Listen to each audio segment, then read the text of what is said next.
छलावा।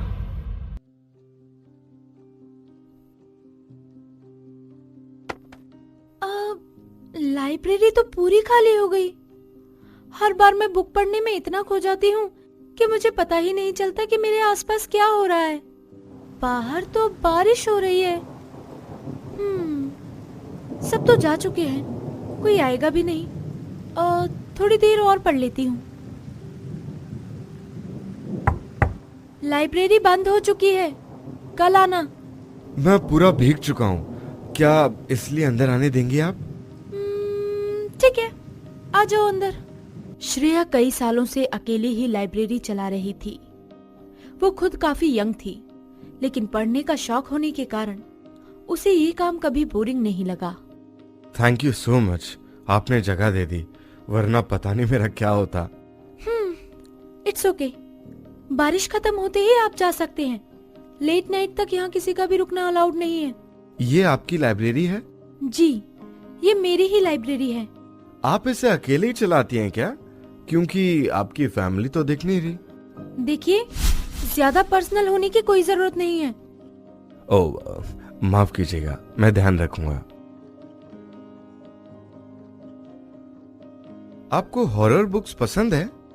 हाँ, मुझे ऐसी बुक्स पढ़ना पसंद है जो दूसरी दुनिया के बारे में बताती हूँ। खैर, मुझे इतनी दिलचस्पी नहीं है, लेकिन मैंने ये बुक पढ़ी है। फिर भी आप यहाँ हैं। सारी लाइब्रेरी इस बुक में लिखी कहानी के जैसे खंडर नहीं होते। क्या पता ये भी हो। अब इतनी सुंदर लड़की किसी लाइब्रेरी में हो तो वो चाहे भूतिया ही क्यों ना हो, मैं तो जरूर जाऊंगा। अरुण के ऐसा बोलते ही श्रेया को शायद गुस्सा आ गया और वो उसे एकटक देखने लगी। सॉरी, मैं आपके साथ फ्लर्ट नहीं कर रहा, मैं बात ही ऐसे करता हूँ। अरुण थोड़ी देर के लिए शांत हो जाता है।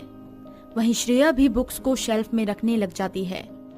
तभी अरुण की नजर दीवार पर लटके हुए एक फोटो फ्रेम पर पड़ती है, जिसमें एक माला चढ़ी देखकर उसे ये पता लगाने में ज्यादा समय नहीं लगता कि श्रेया की फैमिली है। लेकिन अरुण एक अजीब चीज और नोटिस करता है कि जिस फोटो पर माला चढ़ी होती है उसमें श्रेया खुद भी होती है। ये देखना उसके लिए काफी अजीब था। अरुण श्रेया से कुछ पूछता, उससे पहले ही श्रेया अरुण को जवाब देती है।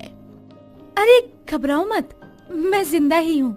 मेरे पास इस फैमिली फ्रेम के अलावा इन लोगों की कोई तस्वीर नहीं थी, इसीलिए मैंने इसी पर ही माला चढ़ा दी। अगर तुम्हें बुरा न लगे तो क्या मैं पूछ सकता हूँ, इन सभी के साथ क्या हुआ था? सुसाइड किया था इन सभी ने, यहीं ऊपर वाले कमरे में। मैं कॉलेज गई हुई थी। एक दिन जब वापस आई तब मैंने इन तीनों को कमरे में लटकते हुए देखा। आज तक मुझे पता नहीं चला कि इन्होंने ऐसा क्यों किया। आई एम सॉरी, बुरा लगा सब सुनकर। और कुछ बताइए अपने बारे में। बारिश खत्म हो गई है, अब आप जा सकते हैं। अरुण को बातचीत करते करते ध्यान ही नहीं रहा कि बाहर बारिश बंद हो चुकी है, क्योंकि अरुण को इस वादे के साथ अंदर आने की परमिशन मिली थी कि वो बारिश खत्म होते ही वहां से चला जाएगा, तो अब उसे वहां से जाना ही चाहिए था। लेकिन श्रेया अब उसे पसंद आने लगी थी। वो उसके साथ अब और वक्त बिताना चाहता था। अरुण ये सब सोच ही रहा था कि श्रेया ने उससे कुछ बोला और उसका ध्यान टूट गया। अरुण, क्या सोचने लगी? नहीं नहीं, कुछ नहीं। देखो, मुझे लाइब्रेरी बंद करनी है, प्लीज आप यहाँ से जाओ। अरुण कुछ न कह सका और वहां से निकल गया, लेकिन वो श्रेया का ख्याल अपने जहन से निकाल नहीं पा रहा था। कितनी खूबसूरत है श्रेया, कहीं मैं उसको पसंद तो नहीं करने लग गया? क्या करूं? क्या मुझे उसके पास दोबारा जाना चाहिए? कहीं वो मुझे कोई लोफर ना समझ ले।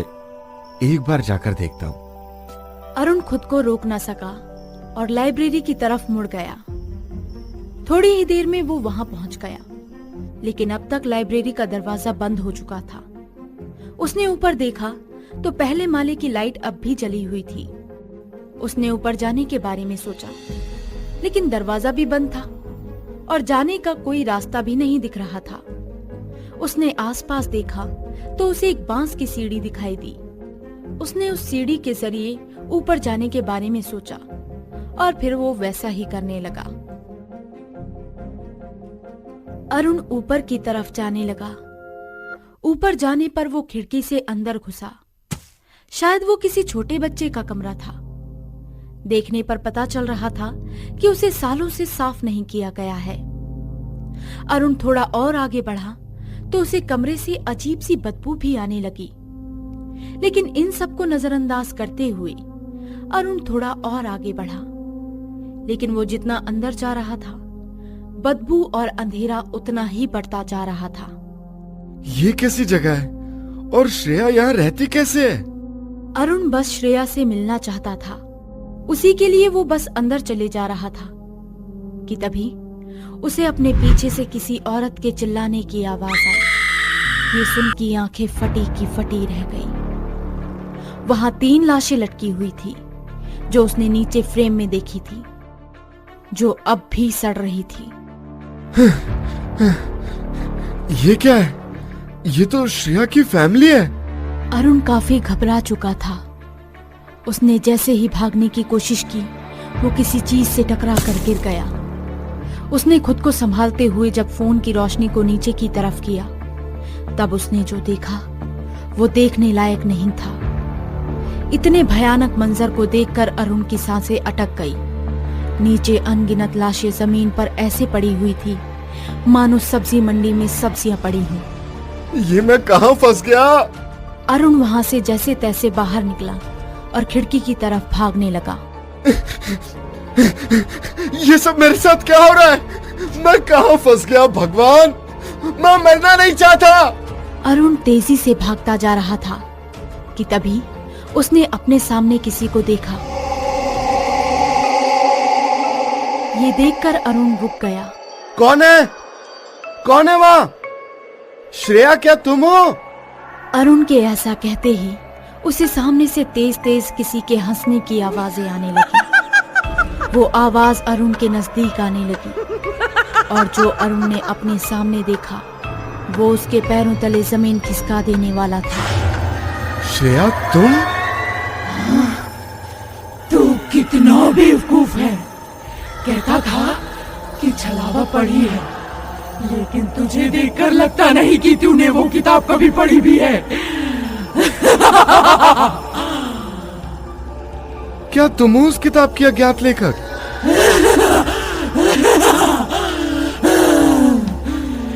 मैंने ही लिखी है वो किताब।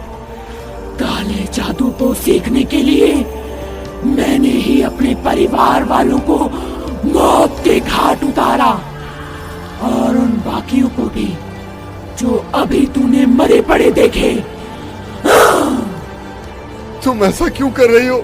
मुझे छोड़ दो, मुझे जाने दो।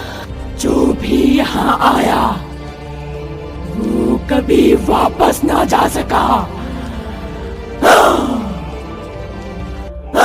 छलावा कुछ साल पहले एक अज्ञात नाम से पब्लिश हुई थी, जो श्रेया की कहानी है। श्रेया राक्षसी शक्तियों के साथ पैदा हुई थी, जिसका पता लगाने में उसके माता पिता को बहुत देर हो चुकी थी। श्रेया काली शक्तियों को सीखने लगी थी। वो शक्तियां उस पर इतनी हावी हो गई थी कि उसने उसका इस्तेमाल अपने परिवार पर ही करके उन्हें मार डाला। जिसके बाद श्रेया नहीं रुकी और रोज हर रात किसी न किसी की वो बलि चढ़ाती आ रही है।